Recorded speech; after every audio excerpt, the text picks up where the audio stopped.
So welcome to That Little Podcast, episode 19. This week we talk about digital versus physical. All right, guys, let's get into this. So which do you prefer? Do you want to have physical media over digital? I do both. I do a little bit of both myself. I get physical copies of stuff that I really the movies or the TV shows or whatever that really impact on me. Like say the Captain America movies. Okay. Yeah. Basically anything Captain America that's on DVD or Blu-ray I have. But I also have digital copies of it so that I can have a library of stuff that I can move from device to device. So that if I need to go, but if I'm sitting here in my office, I'll pop in a movie. It's like having vinyl. Mm-hmm.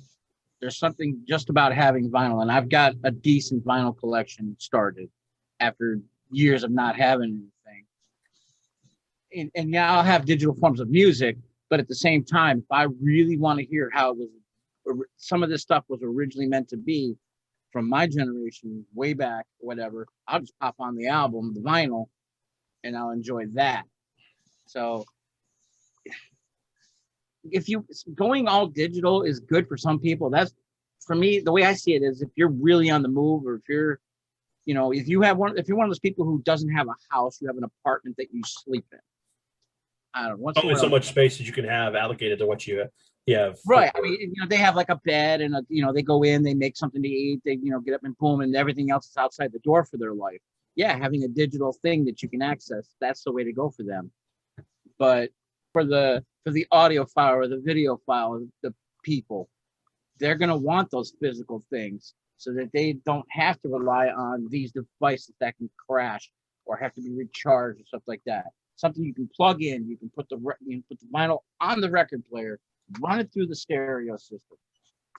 Yeah, I completely understand that. David, I'll let you go in for it next. And I mean, I do a little bit of both, right? It's the digital stuff is usually last resort for me, or when it comes to games, right? Games, I think, is the thing that I'll go digital the most with, but that's more of if it's something that I'm not entirely sold on or I'm not entirely sure of, or it's just kind of like a whim thing. But if I'm going to be spending full dollar on a game, that like a big game that I want, it's going to be something that I want to physically have. Movies and TV shows, it's something that last resort. If I cannot find it absolutely anywhere else, and it's something that I desperately want to watch, and the only way I can do it is buy it for $15 or whatever on Amazon, it's like then I'll do it.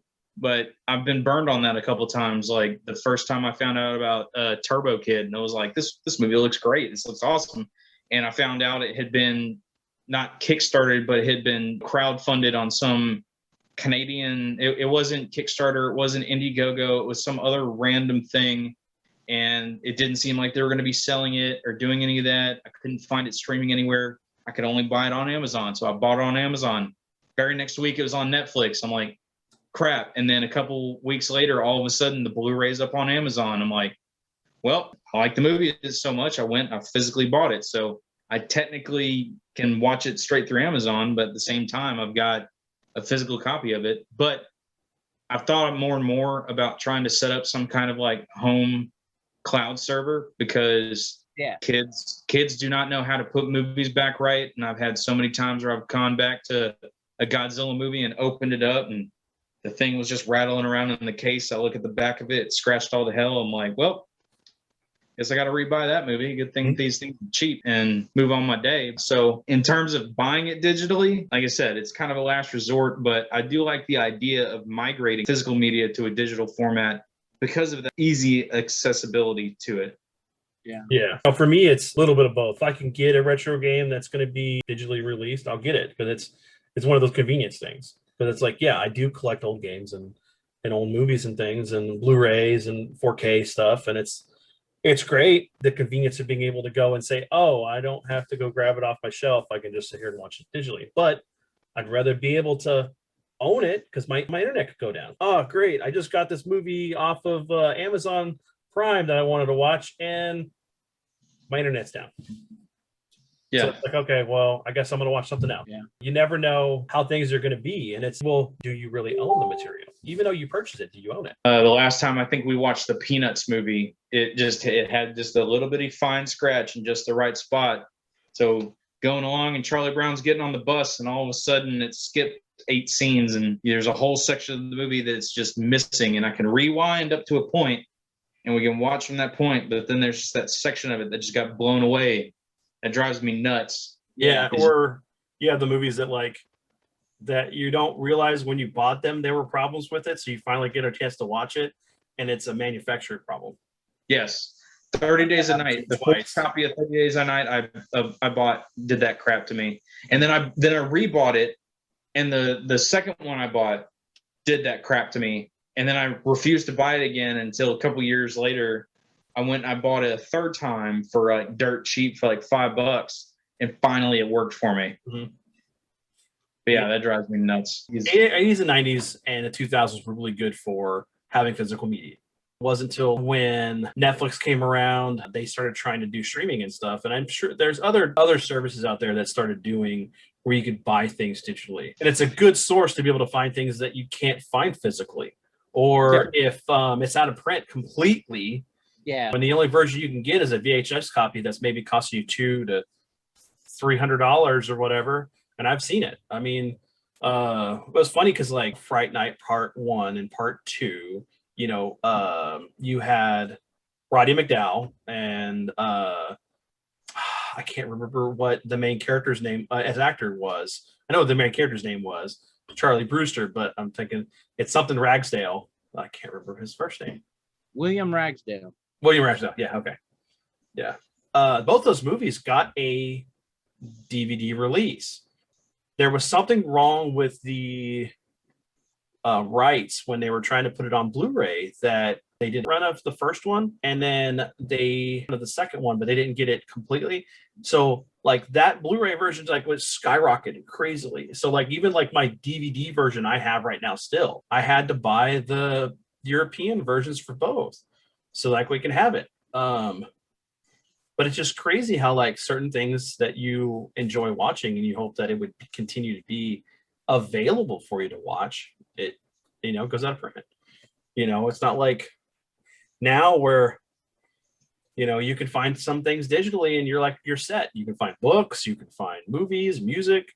But, you know, it's funny how like with the collector community, some of the guys I'm in, you know, they'll go and get VHS copies of stuff. And it's like, that's great. I think VHS is the only form of media that I will never really go back to. But they'll but at the end, the funny thing is like I'll go pick up Laserdisc stuff because eventually I want to get a Laserdisc player, because there's some for a period of time there was some Laserdisc version of movies that had like certain special features that you couldn't even get on the DVD versions or the VHS. So like the extended cut for Aliens and the extended cut for Terminator 2 and The Abyss was another one that had the extended cut for it that actually I don't even think got officially released outside the Laserdisc version, because we don't even like, that's another movie right now that hasn't been remastered. The 89 Batman on Laserdisc. Never been played. Yeah. Them big old CD looking album size thing. Mm-hmm. Beautiful. But, I mean, all the original packaging. You know, Brotherhood of the Wolf, we were talking about before we started recording, is another movie that it's out of print, and Shout Factory is, you know, doing a Blu-ray release of it. It's a great movie. But it's like that kind of stuff, right? Like the lesser known movies, or even just stuff that, you know, is kind of on the edge of cult status for a lot of folks. It's like if you miss that release, yeah, man, you're lucky if it comes around again. Mm-hmm. Or you got to go deal with the scalpers, because yeah, like Honey, I Shrunk the Kids, right? It's like I would love to own that movie. I go and I look it up. It's like there's Blu-ray copies of it floating around somewhere out there, but I can't find them, or I got to pay an arm and a leg for them. And as much as I love movies, I'm not spending you know, a couple $100 for a single movie. That's nuts, and people are crazy if they're thinking they're, you know, anybody be paying that. It's like, yeah, you know, and that's really the other struggle of especially the DVD life, which I have yet to figure out why this is the case, and it's always been a pet peeve of mine, is the whole having to flip the disc around bull crap. Oh yeah, and yeah. then, That era, there was and double-sided disc, because I have bought the extended edition of Lord of the Rings twice, Mhm. and I refuse to buy it again. I bought it once, the big book, you know, the it looked like the leather bound like special edition deals of it. And I was like, all right, awesome. Watch it all the way through. Watch the extended, and then right in the middle, got to flip the disc over. I was like, okay. A couple of years later, they came out with a slimmer one. It was a double-sided disc, clear open to the front. Bought those, thinking surely they will have perfected the technology of just being able to have one on one side and one on the other. Because I've got a special collector's edition of Gladiator on DVD, and I can watch both the original Gladiator and the extended cut on the same effing disc. Yes, And I don't have to flip the stupid thing. But Lord of the Rings, I have to do that. And the one that I still haven't been able to figure out is Green Mile. Yeah. Like every copy of Green Mile I've ever bought, I have to flip it over like 3/4 of the way through the movie. I'm like, okay, guys, how about you just take all the special features that I don't care about for this movie and put them on a second disc? Because I just want to watch the movie. Please, for the love of God, just let me watch the movie without interruption. And now I got to go get the Blu-ray of some of these, and I'll get to them. If I haven't had to buy it 2 or 3 times in trial and error, I'll go get the Blu-ray now, and then my wife will be upset with me because she'll look at it and go, "Don't you have this movie?" I'm like, "Yeah, but I don't have it on Blu-ray." Well, I got.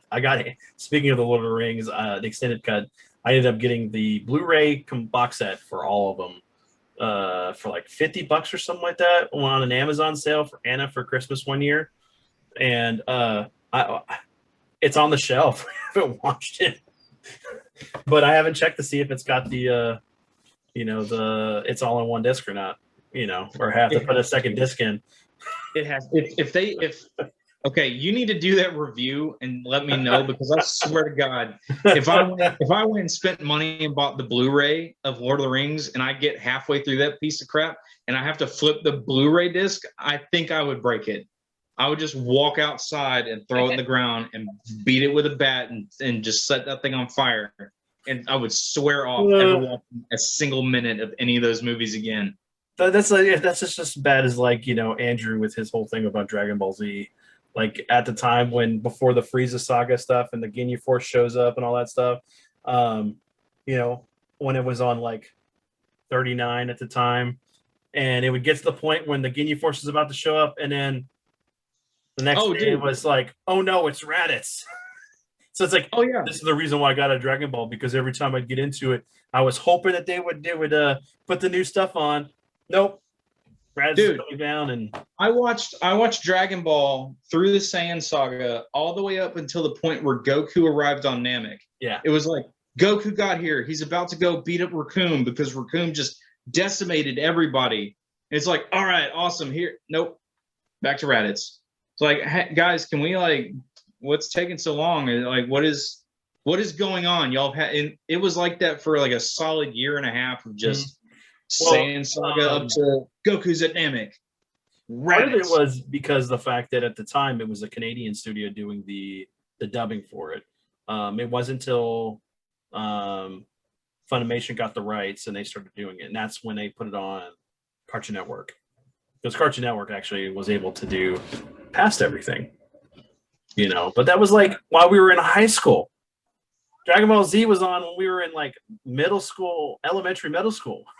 You elementary, middle school, me middle school into high school, but yeah, it was. It was funny. I had to watch it on the international channel, or my buddy, because Jose, had them all recorded on VHS when he was, when he would go to Mexico and stuff. And I was like, that's how I watched a lot of it. I was like, when you're having the whole Boo fight, and it's like, Super Boo absorbs Vegito and stuff, and he's all flipping him off, and I'm like, that's not in the American version. Well, and that's the other side of it, right? Is there's that whole, if you go down the conspiracy hole of if you only have it digitally, right, then they can come back and make alterations to it. And you even have that problem on the physical side, right? Because a lot of the times whenever they do the big upscaling for these, like with Dragon Ball, right? Like I've got the Blu-ray set, which is over there. But if you compare the Blu-ray set to what the orange box set, I think is the one that actually has the full picture, you can see where there are spots where there's just a little bit shaved off the sides or shaved off the top and bottom, right? Like because in order to get the aspect ratio to what it is on the Blu-ray, they're having to trim a little bit off the image on either side. So there are shots where it's like it's clear as day that holy shit, guys, like there's clearly something missing out of the scene. And those other times it's a little bit less aggressive, but you do run into that, right? Where you do have this editing that occurs of either stuff being taken out or, there's the people that worry about the constant censorship of media and going back through and cleansing, some of the old stuff. And then you just have outright, in order to get it to the quality that we kind of want, they've got to make some alterations to it. Not George Lucas level redoing entire things with CG. Yeah. But at the same time, it's like, you run into that problem of, hey, we want to see it better, but you got to sacrifice a little bit to get there, right? Mm-hmm. So, which brings us into a next segment on this is the fact of like, with digital or even like newer releases of old media, sometimes the quality or certain things change, like sound effects or the voice actors that were from the original series that are different now. Like, it's funny because the re-release of Evangelion on Netflix, they got a whole new dub and they got like a whole new cast. I think there's maybe like a few of the cast members that are originally from the original series, but it's like for a person who's watched the original series, it's very jarring to watch it. And the sad thing is if they do a Blu-ray release of it, it's going to be that version and not the one that I have. That's the DVD version that they originally released. Because I have that one, the black box. And then James has the platinum one, which I don't know what they did for the platinum version. But then, with this new edit, it's totally different. It's like some of the changes to the dub is like, it's jarring. And then you got like another series that I was talking about just a little bit ago before we started recording was like the Mobile Suit Gundam Seed. There was something with the rights for the dub version and they redubbed it. And it's like, it's hard to watch. And sadly, I'm going to be buying the Blu-ray version, but I know it's not going to have that original dub. So it's like, I'll have it. So if my son ever wants to watch it, he can watch that version, but I still have my DVD version that has the original dub on it. I shouldn't have to buy something twice, but that's the sad thing too about when you're in this habit of collecting things. Sometimes you buy multiples. Oh yeah, I spent about $500 on this series. Yeah. That's how I found out. I was like, oh, sweet. They have Gundam Seed on here on streaming. I'm going to watch this. I haven't seen it in a long time, and I don't want to have to drag out my copy on DVD. Started watching it. Voices were different. And I was like, no, I can't do this. It would be like watching Terminator and having somebody doing a different voice of Arnold Schwarzenegger, the Terminator. It'd be like Stallone doing the voice of the Terminator. Or terrorize it kind of reminds you of back in the day, like when you would flip channels and stuff and you were on like Telemundo or one of the other Spanish channels and stuff, and they would have like movies you love, and then you hear like the voices they dubbed the characters that you're the actors it's like, oh dude, watching Dragon Ball in Spanish is yes, good stuff. Oh, it is. Yeah, it's really good. It's man, it was really good. Because when you watch Goku in Japanese and stuff, you have the actress who plays Goku and stuff, and Gohan. He has this higher pitched voice. It's like it's Naruto all over. Well, it was Naruto before it was Naruto. I still remember the first time I ever heard the sub of Dragon Ball, and I couldn't believe it. I'm like, y'all are screwing me. That's not Goku's voice. that's not Goku's voice in this series. No, that's y'all have like dubbed in his kid voice or something. They're like, no, that's his voice for the entire series. I'm like, y'all are screwing me. Yeah, even No, yeah, that's even it. Dragon Ball and it's like he never. So it's like His you think balls about it never dropped. in the so Vegeta's got this deep voice, so he's probably had the deep voice even when he was like the little kid couple episodes where he's like on that planet with Nappa, and they're like, we're gonna go down to Earth and stuff, and Vegeta's like, okay, we're gonna head that way or whatever, and it's like the same voice, but Goku is stuck with this kid voice. Of course, he's the strongest guy in the universe, but I guess it's a trade-off. Yeah. I mean, you just have to sound like Mike Tyson to be the strongest. Not everybody can be Kinshiro from Fist of the North Star and have this badass voice and stuff and be the best at everything. Well, he still gets like 7 fingers punched into his stomach and then doesn't die. Yeah, that's still the best. You're still the best at not dying at that point. Yeah. But have y'all come across that where you're watching something they've done some kind of change that makes it where it's hard to watch with like the re-releases? Fist of the North Star had a voice change somewhere along the way. I think they did. I seem to remember there being 2 different, like the Akira thing. So the re-release of the movie had the same. It was just a direct transfer. It's the same voices, but I think the TV series, the anime series that we got, I think we only got the first season. That was the only one that was dubbed. But I don't know if that changed. It's funny though because there's some series that work well with having a redub. There's still anime out there that I would love to be able to get on some kind of physical media because it's even hard to find on old source, VHS or Laserdisc. Laserdisc, if you're going to hunt some of that stuff down, it's really expensive, especially some of the anime back then. Yeah. Even Project Echo is getting the first movie is getting a Blu-ray release finally. I have I have the DVD release that came with the soundtrack, but they did release the other 3 movies, or she has like 5 movies, I think. But I never picked them up, even though I watched them whenever it was, Japanese subtitle back in the day, because we had it when Dad was in that anime club. We had like the VHS copies that they would like put a bunch of anime on. Here you go, so you can watch anime. Because back then it was like that. You couldn't just go buy stuff. You had to either import it or be in the know. And even like a lot of the dubbing and the subtitles were all fan done in the States. Yeah. Sometimes fan ones are actually better than the actual. Yeah.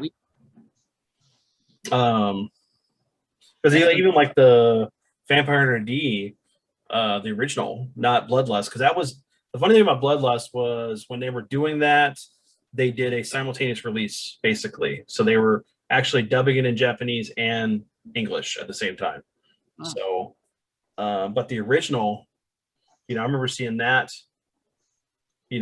in its original language with subtitles, and then when it came out on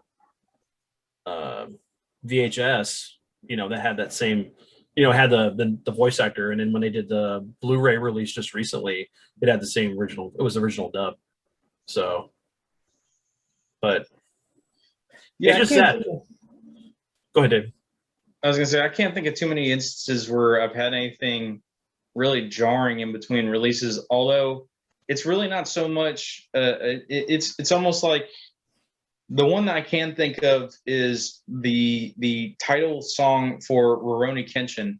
If you watched it when it was on Toonami, they had this great little rock song that had like no lyrics to it. It was all instrumental that all played at the beginning of it. We can go look up. I forget what the name of the song is, but the song has a specific name. And I think it was actually the end title credits of the original anime, but it goes so well with the opening of it that it just fits so well. And then I remembered buying the DVDs for Kenshin and popping it in and it starts off completely different. I'm like, okay, it's a little different, but I'm kind of used to Japanese, the anime having a slightly different title song, and then it busts into some weird kind of J-pop, like little girl singing stuff, and it's like Kenshin fighting ninjas while this little girl is singing this happy little song, and it's the weirdest thing ever. Because in my brain, it's just cemented with that awesome little rock song from Toonami, right? It's like the difference between the Dragon Ball Z song, right? That they would play with that, with showing the was it Free of Rock the Might Dragon. scene and all that stuff, right? Yeah. And then you go from that to Chala, Head Chala. It's like, okay, it's the intro still works, it still fits, I'm still fine with it, but it's just like it's that drastic of a change. Just Kenshin just was, I got whiplash the first time I saw it. Well, it's funny because we were talking, you're just talking about the orange box versions of Dragon Ball and stuff, and it had the feature where you could do the marathon mode with the original Japanese music and stuff, and that was really cool to be able to do that. You had the the English dub, but you had the Japanese music and everything, and it would be like right into the next episode, so you're not having to do all the stuff that you would normally do if you're just watching anime. So it's like the outro, intro. It's like, all right, last time on Dragon Ball Z, blah blah blah. Well, that's what's really cool about these Blu-rays. The Blu-rays allow you to do that. You just sit there and you plot. Yeah, that's what I was wondering if they. And I think it is actually marathon mode in it. I don't know if it's actually tagged on here, but I remembered us being able to just start it up and let it run, and it went through it. Yeah. Of course, it doesn't say anything on the back, but I believe that's what these allow you to do. Okay. What column? One anime that did that, the jarring thing for me, was Supernatural the animation, Okay. because the last two episodes actually had Jensen Ackles as Dean, Mm-hmm. and the guy who was Dean for the rest of it was really a good Dean. And when it was the first time Jensen had done voice over, so while it gave you that familiar moment with the first episode of the last two, when you heard his voice instead of the other guy's voice, it kind of was like, whoa, hello, what? Yeah. A movie that I could think of that would have been just like that in that same vein would be not voice acting, but like a change that was made. But if you were to watch the original Terminator, the VHS version versus like the DVD version, the gun blast sounds are different. Okay, yeah. And I know that's one of the things I've talked to Andrew about, that it's like they don't sound the same. So like if you could find the actual VHS version of Terminator and match it up to the Blu, I mean either the Blu-ray or the DVD release, totally different sound. Actually, I think Terminator 2 wasn't like that. It was just one. It was the one that we noticed the difference on. Huh. That's a weird thing to alter. Although, is it just that the old? I think is it a better what Andrew quality? said, I think we were looking up. It had to do with the fact that the original there was something wrong with the original print that they pulled for the movie, so they had to redo some of the gun sounds. Some of the Foley stuff. Yeah. Oh, okay. Yeah.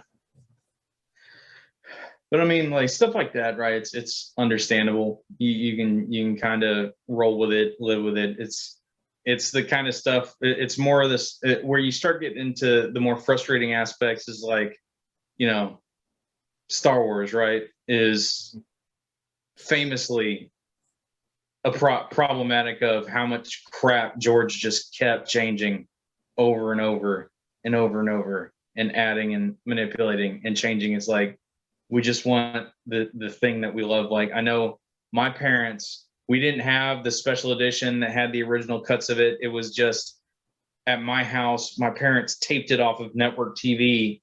And so that's how I remembered watching like the original Star Wars. So none of the additions that George put in it were in the copy that I had, but that was just a one that we just snagged off of TV when they ran it one time. It was like, okay. So I remember watching it a certain way, but yeah, whenever I went out and bought it and plugged it in, I was like, wait, Hans, like a human head can't move like Hans just did. What the hell was that? Start reading into it. I'm like, what is all this garbage that's been added? Oh, George Lucas just went crazy. Okay. You're talking I about when he's talking to Jabba and stuff. Yeah. Yeah. Well, Yeah, that was a funny. I mean, it was a cool try. So I mean, what he was trying to do, and but because it added this whole like element of, you know, you get to see Boba Fett for the first time officially, which was originally going to be in that. So it wasn't going to be like well, technically no. But Fett was added into the scene because he originally wasn't going to be there, but it made sense canonically to be that, for him to be there. Then, you know, just showing the fact that like it wasn't that big of a deal, you know, that it was, but he needed to get that money to Jabba and stuff. It showed that character. But it was originally what he had planned to have in the movie, except for Jabba wasn't, you know, a fat slug. He was just a big, tall, fat man, you know. So, but I mean, I was okay with the special editions. There were some things I didn't like about it. Like, I really wanted the old Ewok song back into it, not the instrumental music that they decided to change it to. But I did love the whole thing of like having you know, Coruscant and Cloud City and other locations having like celebrations. Now, it was really weird when we got the Blu-ray versions, when you know, they added Naboo and a couple other places that were in the prequel series. But you know, and it was also kind of weird too to have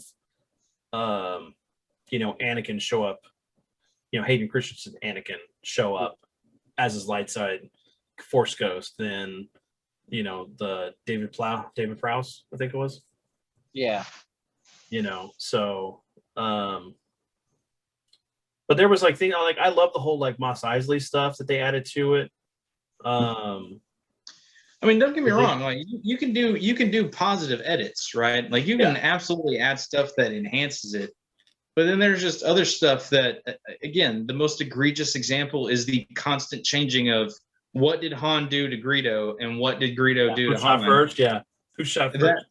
That whole thing is absolutely garbage and it just gets worse, right? Because again, the first re-release of it that I ever saw, Han's head fit like he's sitting there and his head physically just it's not even human. His head just slides to the side so that the blaster bolt can go to the side, and then he shoots, and it looks awful.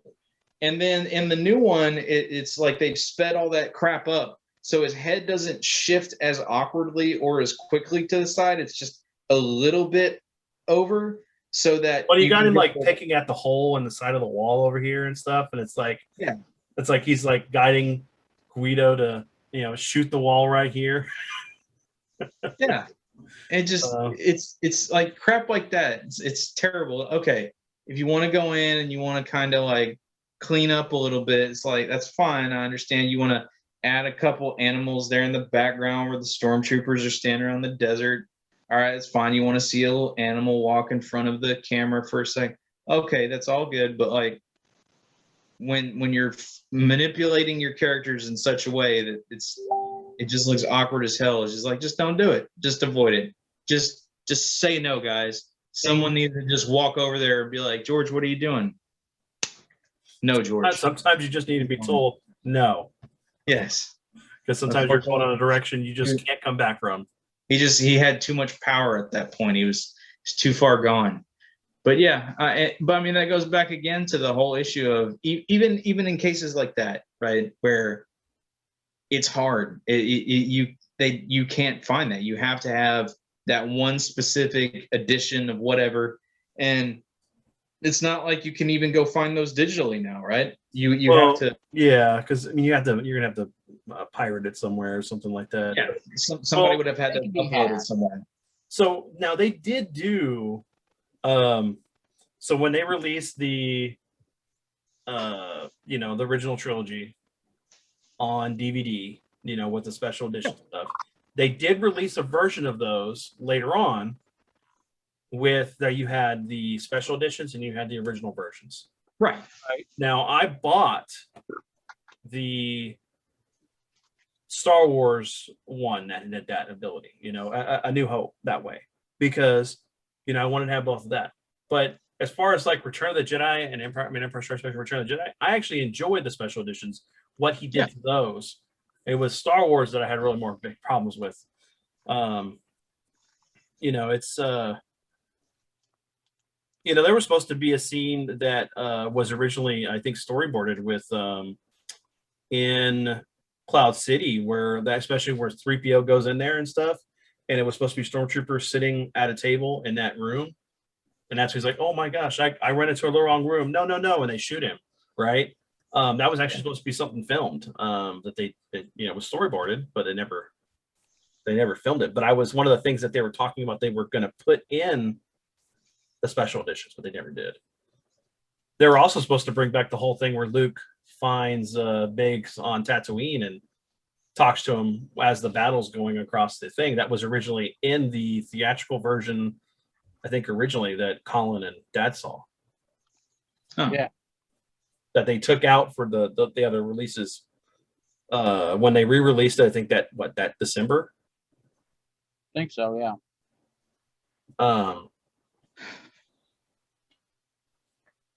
Yeah. So yeah, I mean, crap like that is definitely what fuels everybody's fear of, well, at any point, anybody can come back in, even after you've bought something, and go in and manipulate it, right? Change this around and move that around. It's like what happens with Kindle books, right? Where, Amazon can go in and send, update file into it, and they can wholesale strip crap out of it, right? Update the text on it and change things. And it's like, I understand where the worry of that kind of creeps in terms of, because it can range anywhere from something as simple as a director being a nut job and needing to go in and changes because it needs to be more of my vision now, and that's gotta add in all this crap, all the way out to the insane conspiracy, theory of George Orwell 84. We're going to be rewriting news stories and books and all. It's like, I don't expect it to go that insane and that far, but it's that, right? Because you don't. Going back to your question of, do you own it? No, you absolutely don't. You can go ask you go check Amazon right now. You absolutely do not own it. Even though you paid for it, you don't own it. If their servers go down, it's gone.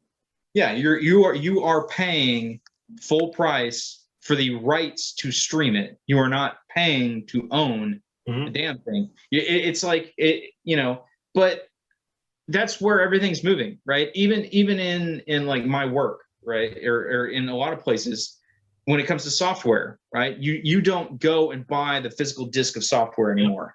You don't go buy Windows anymore. You buy a license, right? You get a license for the software, and that allows you to utilize it. And as long as you maintain that license, you have the ability to continue it, because it's a continual, steady stream of income for the companies and all the rest of that good crap. But and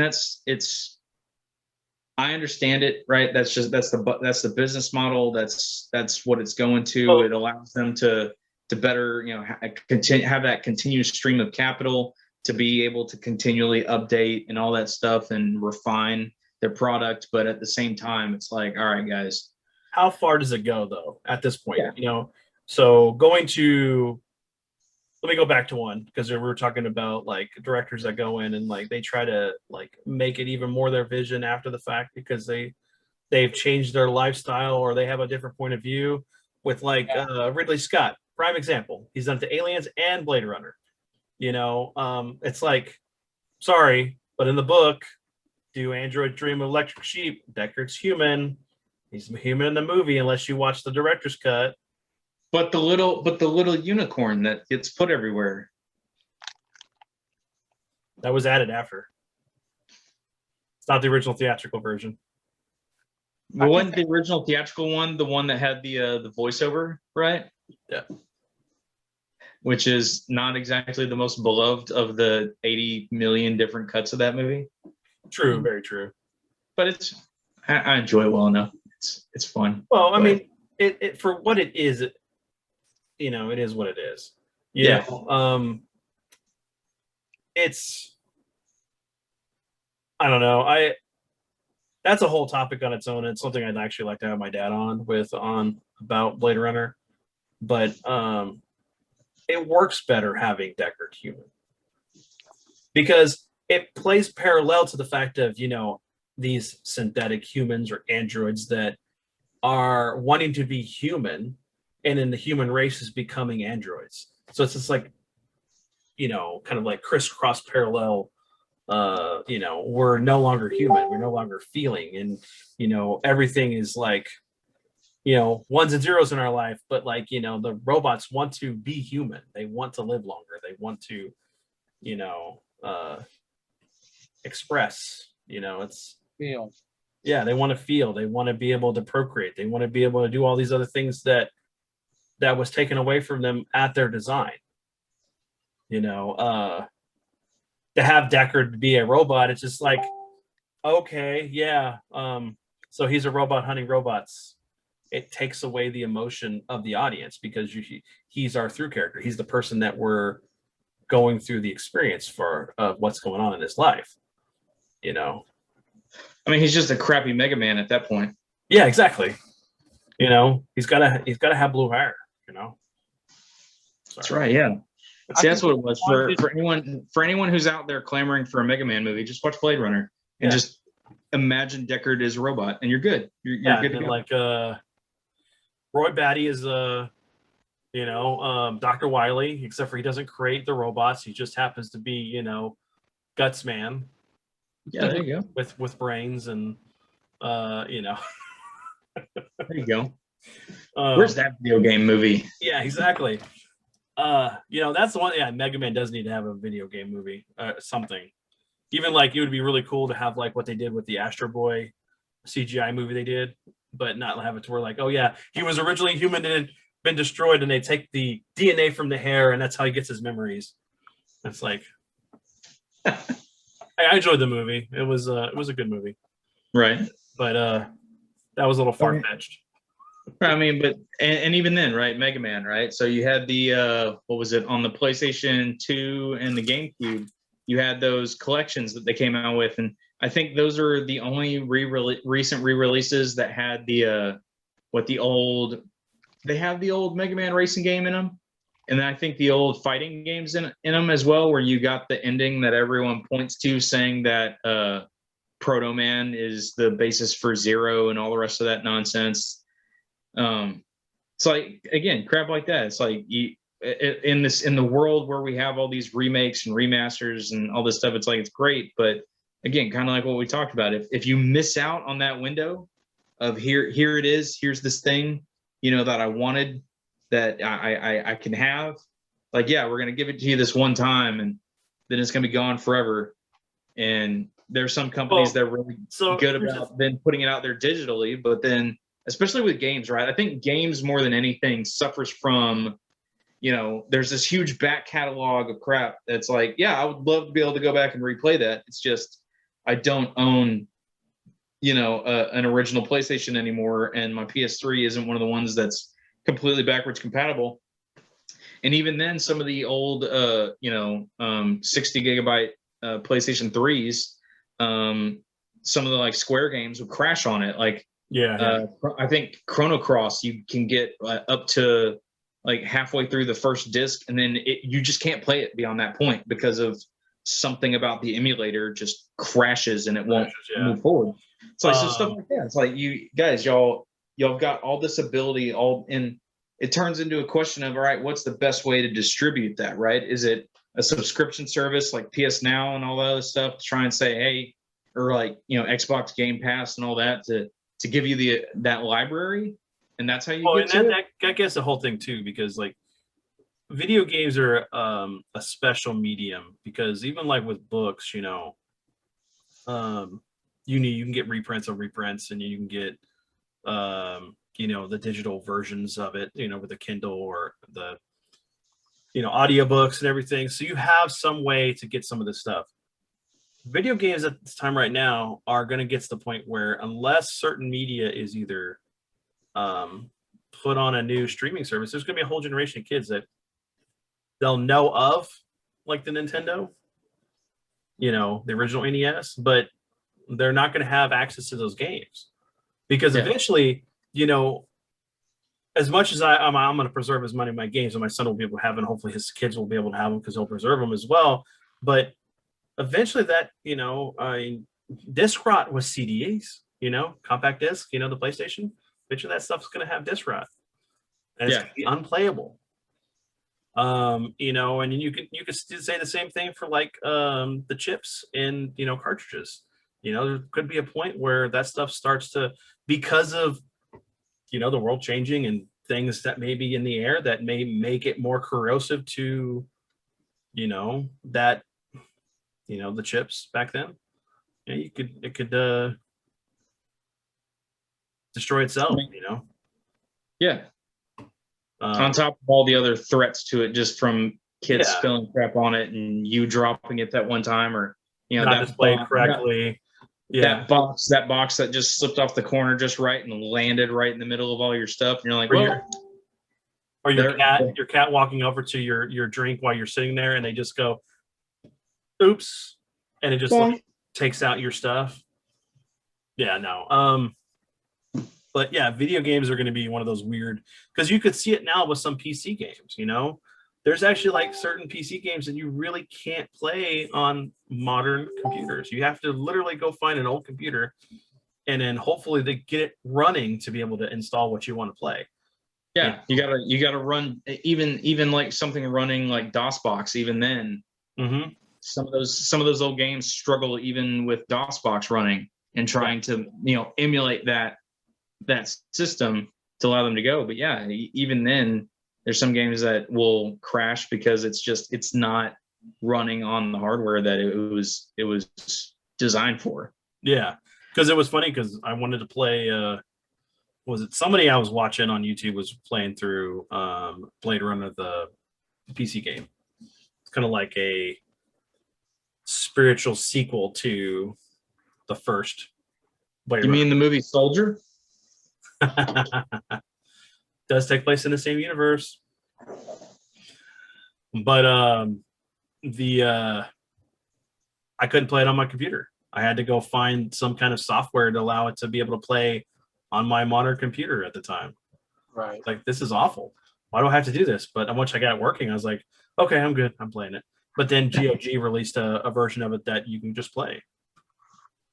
So eventually, hopefully, we'll have people that go out there. But it gets to the point to where, there's certain IPs that certain companies own that, unless they want to release the reins for it, they may be lost through time. Where, it's funny because, like, they did the NES, the Super Nintendo Mini and the NES Mini and stuff, and then there's ways to hack it and stuff and put games you want on there to play. But there was still a lot of games they could have put on that system that would have been like iconic things that they needed to be on there. Where was Turtles in Time? Where was, I know it's a license thing, but where was Chrono Trigger? That is I'm sorry, that is the all-time best Square Enix game to me. Well, the funny thing about Turtles in Time is you have you had the two levels that were specific to the Nintendo, right? It wasn't the Terradrome, was it? I'm trying to remember which ones they were. But there were two levels that were specific to the Nintendo system. There's the part where you fight, where you're floating through the city on the boards and stuff, and then you fight Krang on that level. That was specific to the Super Nintendo. Instead of fighting Slash on this, instead of fighting this clay monster that doesn't mean anything in the prehistoric era, you fought Slash. There was there's like at least two levels that are only in the Super Nintendo version, that were not on the arcade version. But that's okay. I mean, it is. That's actually kind of cool because when you think about it, the original Turtles arcade versus the Turtles arcade for the NES, that had 2 extra levels. The NES version did. You had the level that was all covered in snow, and you had to defeat the weather. You had to fight this one guy, this one bear in a trench coat or something. I can't remember his name. It wasn't as a character created for the game. It wasn't like an actual character from the show. And then you destroy his weather dominating machine or whatever, and then it goes back to normal. And then there was in the dojo, like it was like a dojo level inside the Technodrome or something like that, and you fought somebody else. But they did that to expand the game, But of course, I didn't even know this. I didn't realize that because of the rental market here in the States was the reason why there was like higher difficulties on video games versus like the Japanese releases. Because if a kid could go and rent a game, why would they buy a game? If we make it harder for them, they'll want to buy it, which sounds weird to me. And then they would continue to play it until they could beat it. I don't know. I just that sounds backwards. I Yeah, it can is think funny. of one digital manipulation that was universally accepted. Whoever the genius was that went back and took Star Wars 4 or 7 and took out Jar Jar Binks. Oh no! So for episode 1 or whatever it was there. Yeah. No, the people that go in and do that, like, so I could not stand the new Hobbit movies. They're just, I had a lot of problems with those movies. And there was somebody that went in and took all 3 movies and edited them down and cut out like all the extra bullcrap with the weird love triangle and all that nonsense. And they really just edited it down to the book. And it's like it's a little bit. I don't remember. It was an hour and a half or 2 hour movie of just like the book reference of just the book, right? Just the stuff that happened in that was in those movies and ran it. I'm like, this is such a better movie. What happened to this, Peter Jackson? Why'd you have to go and add in all that extra bull crap that I didn't care about to drag this thing out for 3 more GD movies? Mm-hmm. And so, yeah, it's like, yeah, if people want to go back in and take movies and edit them down to like the absolute garbage that's out there and just edit it down to actually be a digestible thing, yeah, do it. 100%. I'm behind that. Just, it's what do you stuff. think about like the multi cuts of Dune? I mean, of Dune, back in the day, David Lynch's Dune movie. The theatrical, what was it? Almost like 8-hour cut of the movie that had all this extra stuff for the TV on the TV. It was like a series they tried to do or something with it, multi-night event. Well, so the series was different from the Lynch movie, right? Because the Lynch movie but apparently there's the 8-hour version or whatever, 6-hour version of the movie of David Lynch's cut of Dune. Yeah, good lord. It went like into like the backstory of the Harkonnens and the Atreides and all more stuff on Arrakis and all the houses, and it just explored all this stuff, and it was like all done through narration and like images and music in the background. It was like crazy. I remember watching it once. See, and stuff like that is cool, right?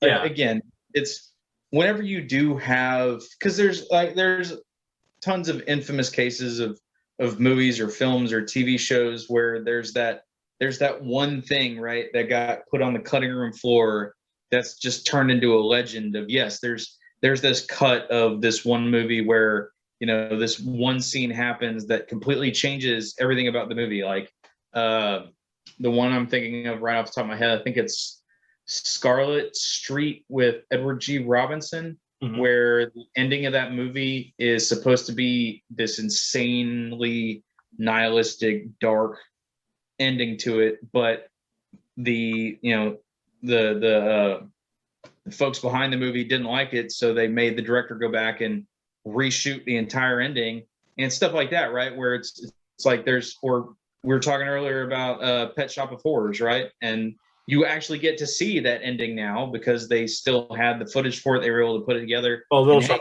Little Shop of Horrors, not the yeah, not the sorry. Pet Shop. Yeah, sorry. Okay. I did it again, the stupid anime.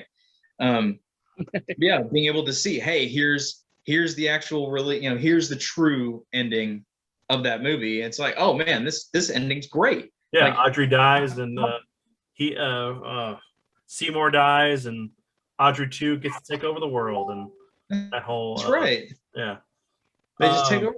So there's all kinds of movies that exist out there that have all these cool original. I mean, granted, some of these are probably gonna, got remade for the better, but it's like there's a chance, right, to have seen those things, and it's like that's completely lost to time in a lot of cases, sadly. But Yeah, that's a completely, with Terminator 2, at least it gave the possibility of, it added more things that expanded on the story, and then it gave this whole thing where, like, they could prevent Judgment Day. Like, it's actually something that, they actually did it, and John's now a senator, and has a daughter, and there's no future war. I'm glad that got taken out, but that was his original vision. He didn't want it to, like, bookend it with those two movies, and that was it. There was no more Terminator movies. But he should have just done the future war and had a trilogy and left it at that, and that way we wouldn't have had all these other awful Terminator movies that came out. But what was it? Some of the extended stuff from Aliens actually just enhanced the movie.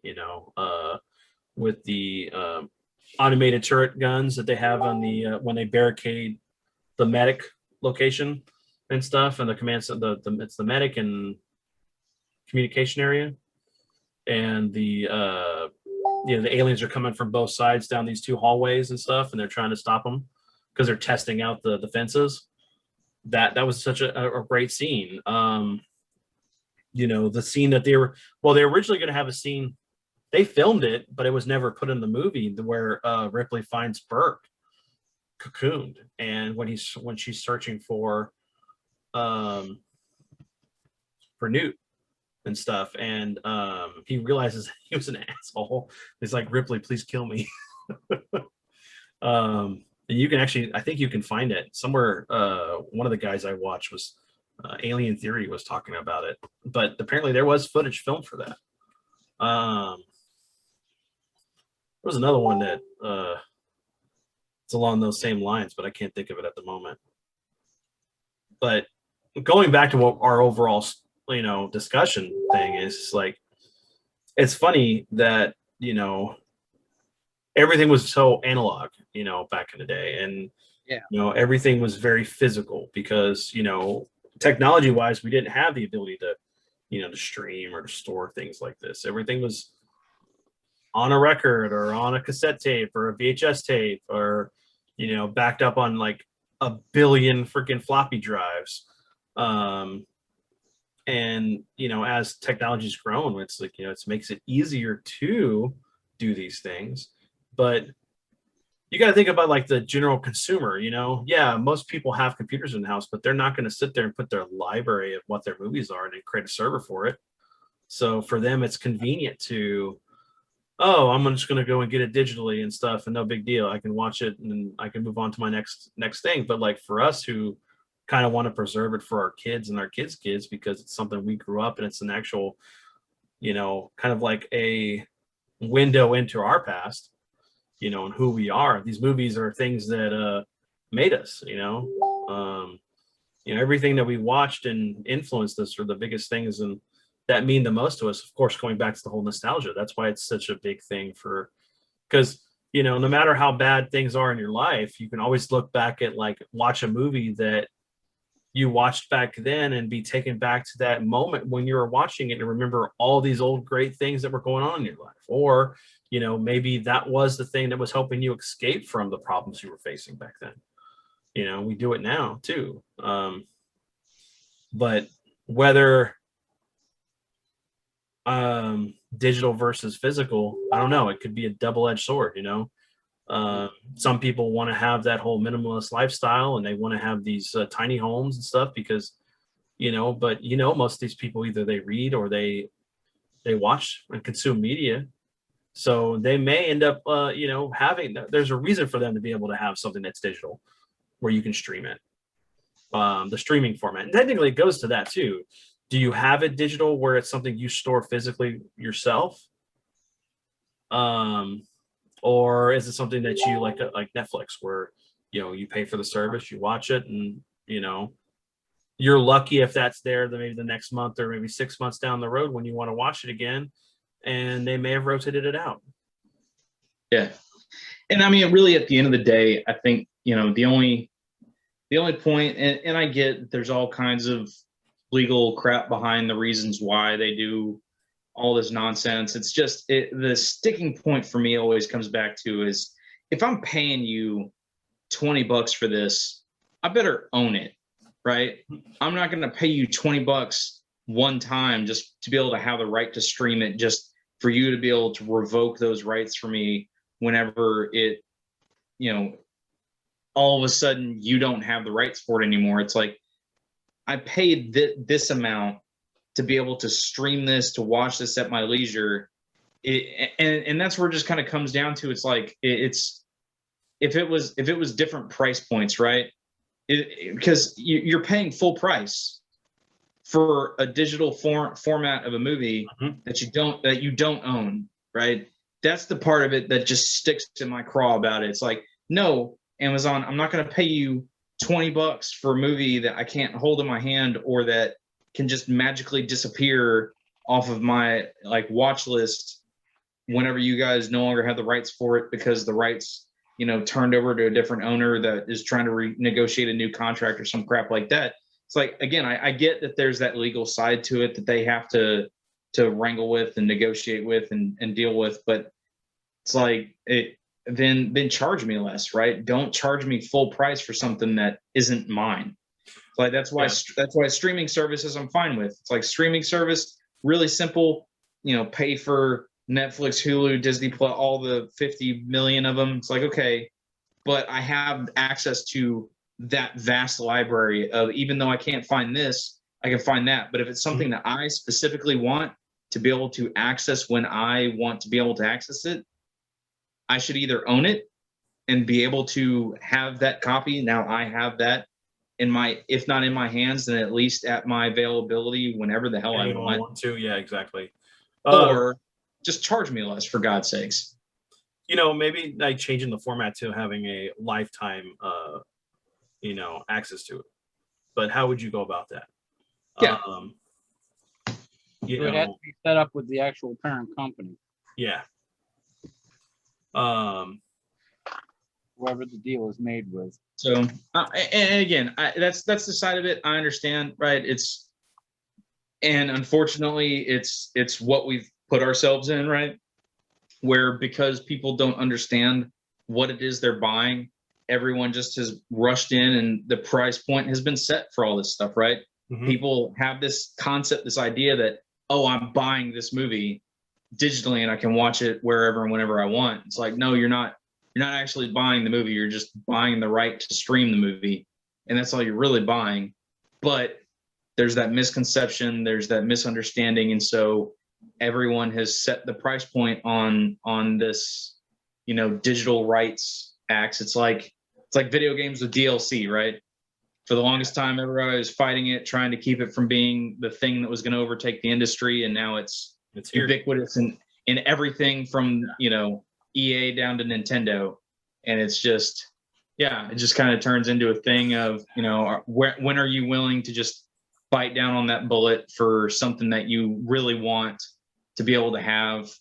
And when do you just kind of stand your ground and say, you know what? No, I'm not gonna go down this route. I'm gonna hold out and maybe I'll get it, and it'll be actually mine one day, kind of deal.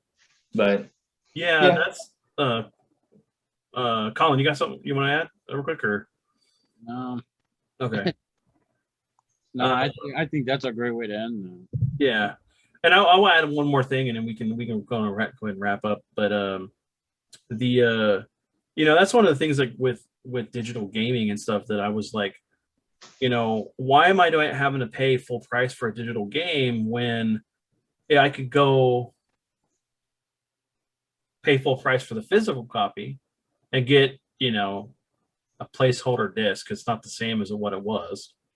Yeah. But I have a box, shows that I have it. It's like, oh, you have this? Yeah, sure. And my friends can take that and borrow it and play it and stuff like that instead of having them to go buy it. So why would you charge full price for something that doesn't come with the physical stuff? If you want to move the market into a completely digital service, instead of games being now $70, Yeah. have them be, 50. If you want to buy digital, you get 50. And if you want to have the extra bells and whistles, yeah, you can pay 70. But that's the price you pay for buying it digitally. Because then, for one, the company, the actual major company that you're buying this through, they're going to get majority of the money than if you were going to go to GameStop and buy it, because GameStop gets a portion of it, or Best Buy gets a portion of it. So there's less hands in the pocket if you're just doing it digitally. So why wouldn't you as a company go and say, hey, if I want this, I want people to buy digital, we'll do this. It's funny because like Walmart, like I try to buy, at least I'll try to, most of my Switch games from Walmart, because I can go anywhere else and pay $59 for it. I can go to Walmart and pay $49. So I'm saving $10. So if I have $100, I can go buy me 2 games versus $120, Right. So in a situation where we are right now with, coming off the pandemic and, some people aren't working as much hours as they normally would. Some people were out of work, people are looking for deals, so why not help the consumer? It actually helps you in the long run. But honestly, for me, my perspective, I'd rather have it physical. But with modern stuff, with the PS5 and the the new Xbox, I literally don't need to buy anything physical. I'm really just buying the box because even with me putting the disc in, it's only like maybe like a gig of the information on it. The rest of it's you're getting it through the service. So if like Microsoft decided to have, or they get hacked or something, they're everything gets wiped, and I have to go get a new system, well, I guess I can't play this game anymore. Well, the PlayStation is even deeper down that crap, because with the whole the internal clock. The internal clock, to brick the system, with the PS3. It looks like they're trying to fix the one with the PS3. I have no clue about. I know they're trying for the 4, but I haven't heard anything yet. But both of the systems have that same problem. That's crazy. Yeah, it's like, I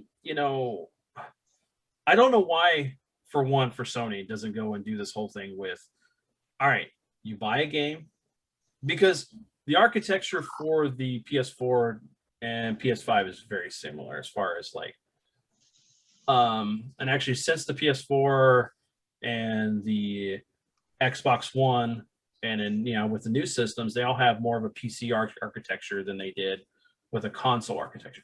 So it's easier to transfer games between the systems. It may take a little work, but it's not a whole lot like it used to be. So why are we not doing this whole thing where you have an emulation? So like, if I have like 50 games that I purchased on my PS3 digitally, why can't that stuff follow me to the new systems? Have an emulator running on there if people want to do it. Have it paid. Hey, for $50, you can have the emulator be able to play your digital copies of like the PS3 games you have. How many people are going to jump on that? Plus, it would get people off the old system and onto the new one. Yeah. You don't have to go in and rework it to where, like the PS2 and and the PS3, well, at least the PS2, I know the PS3 had the feature too, but the smoothing and the what was the other one? Faster load times, that feature. Yeah, you could do something like that, but if you want to just do it the easiest way, just have it to where it just emulates it over, and you can just play your stuff. Technically Nintendo needs to do that too. It's like, how many times did you buy something on the Wii and then the Wii U and then the Switch? It's like, well, I should be able to have my virtual console library follow me to my next system. Instead of having to pay for the Nintendo Online service and be able to have their Super Nintendo and Nintendo stuff where it's selective of what they give me. Well, yeah, I don't want to. I want to play Blaster Master and I want to play Mario, but some of these games I don't want to play. And where's my Chrono Trigger? Right. Where's my Final Fantasy 3? Where's any of the other things that I actually want to play that I know that other people want to play? You should have more of a variety that appeals to more of an audience and than what we've been doing or what they've been doing. They just really announced the PlayStation, the Nintendo Switch OLED. Yeah. Like, oh, so you're gonna name it after the type of TV or the visual style instead of just making it the Pro? I don't know. Just seems like a weird naming configuration, and it may be a placeholder for now, but Yeah. But who knows? I don't know. And to answer the question, honestly, I still think physical media is the way to go because it can't be taken away from you as long as the media that you have contains all of what is on there for you to watch.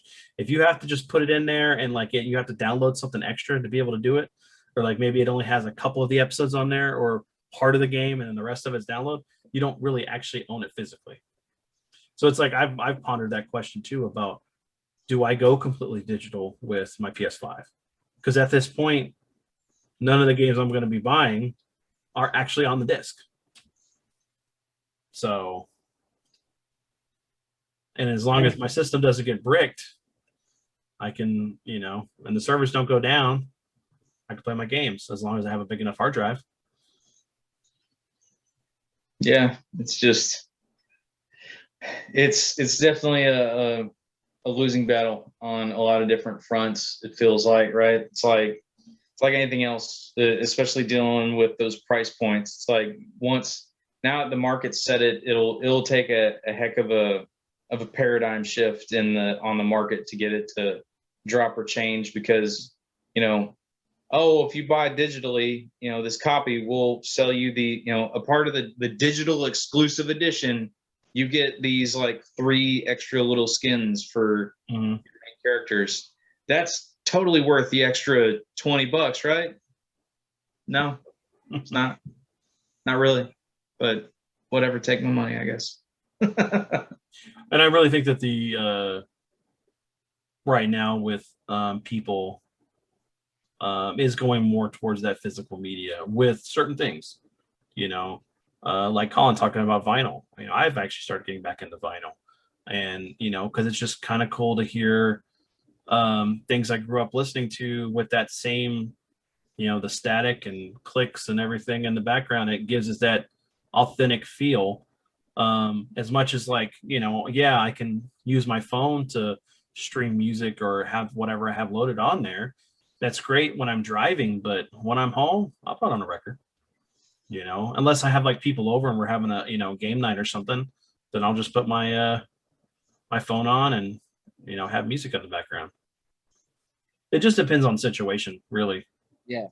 But honestly, I know that I would rather have physical. I know Mark would be more digital, it's less space to take up, he's not the type of who likes to collect stuff.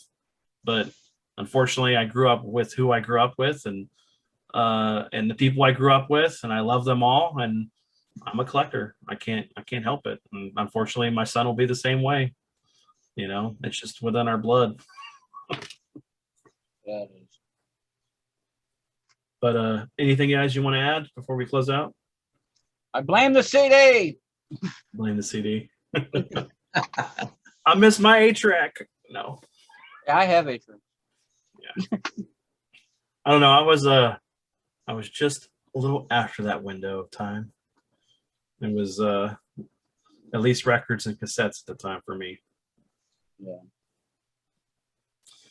But all right, everyone. We hope you enjoyed the episode. Tell us what you would choose, physical or digital, reasons why, and what your thoughts of the future. If you would like us to talk about something, put it down below. Let us know. Until next time, have a good one.